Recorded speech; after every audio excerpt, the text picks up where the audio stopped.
In a system of debts, one of the two parties is always the slave. That's a heavy statement, right? But it perfectly captures the hidden architecture of the money you use every single day. You see, our entire financial system, it's built on what's called a master-slave architecture. Think about it. When you put money in a bank, you don't actually have money in the bank. You've loaned your money to the bank. They are the master, you are the client. They have absolute control, and one day they could just decide not to give it back. But what if there was a completely different way? An architecture where every single participant is equal, peer to peer. And look, this architecture of control isn't some small niche problem. We're talking about a staggering number. It has effectively locked 6.5 billion people out of the global economy, trapping them in a world of cash with very little hope of ever connecting to international finance. Welcome to Animeconomy. Today, we're diving deep into Andreas Antonopoulos' The Internet of Money to explore a profound invention that offers an escape. We're going to uncover its core design principle. And trust me, if you stick with us to the end, the final idea we'll explore might just completely change how you think about value forever. Okay, let's get into it. You know, it's so easy to just dismiss Bitcoin as magic internet money, right? But that's kind of like calling the entire internet a fancy telephone.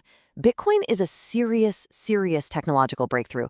It's the first ever practical solution to this incredibly difficult problem that computer scientists have been wrestling with since 1982, the Byzantine generals problem. Basically, how do you get a whole network of computers to agree on a single truth without a leader, especially when some of them might be trying to lie? For decades, it was considered unsolvable. Then, boom, in 2008, some anonymous paper drops with a solution. And at first, everyone laughed. And then, it worked. And that right there, that reframes this entire conversation. Because solving this problem didn't just give us a new form of money. Oh no, it created a whole new foundation for trust itself.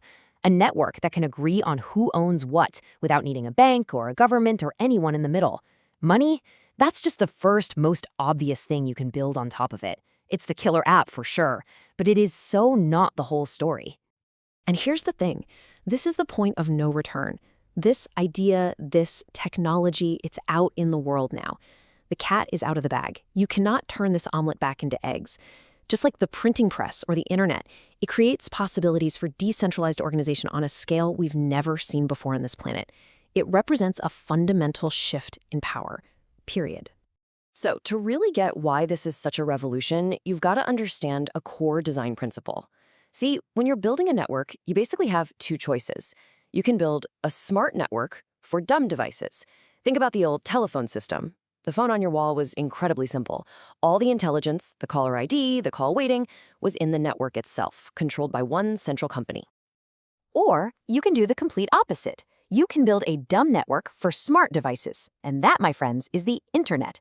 The internet itself is dumb as rocks. All it does is move little packets of data from point A to point B. It has no idea if it's a movie, an email, or a video call. It just doesn't care. All the intelligence gets pushed to the edges, to your laptop, your phone. And that means anyone, anywhere can create a new application without having to ask for permission. And that is where innovation explodes. And you guessed it, Bitcoin is a dumb network for money. It doesn't know or care if a transaction is for a coffee or a billion-dollar merger, if it's from a person or a smart contract, or if it's coming from New York or Nigeria. It just processes valid transactions. End of story. And that neutrality, that is its single greatest strength. It creates what Antonopoulos calls a festival of the commons, the shared space where any innovation built on the edge benefits the entire network, and nobody needs to ask for permission. All right, quick pause. If this breakdown is shifting your perspective, help someone else see it too by taking a moment to like this video and sharing it. This brings us to another brilliant concept from the book, infrastructure inversion. Let me explain. When cars were first invented, people ridiculed them. They kept getting stuck in these muddy roads that were designed for horses. And the critics all said, see, it doesn't work. The new tech was being forced to run on the old infrastructure. But then we started building paved roads for the cars. And a funny thing happened. The new roads weren't just great for cars, horses could still use them, and they enabled entirely new things like bicycles and skateboards. And that is exactly where we are right now. People complain that using Bitcoin is clunky. You have to connect to an exchange, link your bank account, deal with slow wire transfers. And you know what? Of course it's clunky. We're trying to run a Formula One supercar on the muddy, potholed roads of a banking system built on mainframes from the 1970s. The friction isn't coming from Bitcoin, it's coming from the legacy system it's forced to interact with. But that infrastructure inversion is coming. Eventually, the world will run on decentralized financial rails. And what's going to happen to traditional banking? It'll just become another app running on top of this new, superior infrastructure. As Antonopoulos says, simulating legacy banking on Bitcoin is trivial. You just have to program an app that holds your transaction for 3 to 5 business days and charges you a $5 fee. It's like adding fake static to a crystal clear digital phone call just to make it feel normal. And this brings us to the final, and maybe the most profound idea in the whole book. If this technology allows anyone to create a financial application, what does that mean for currency itself? I mean, we've all grown up in a world where money is a monopoly of the nation state. You're born into the dollar, or the euro, or the yen. You don't get a choice. But what if that's all about to change? To understand this future, we need to ask a different question. Before the internet, publishing was controlled by just a few massive companies with giant printing presses. They decided which voices were heard. Then the internet came along and basically gave a printing press to everyone. So how many bloggers are on the internet? The answer is all of us, or at least anyone who wants to be one. And currency is going through that exact same transformation.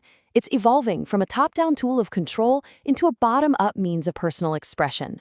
Money is becoming a language that anyone can speak and anyone can create. And this forces us to completely rethink how we determine value. In the old world, a currency had value because of who issued it, the authority of a government, the power of a central bank. In this new world, we have to judge a currency on its merits.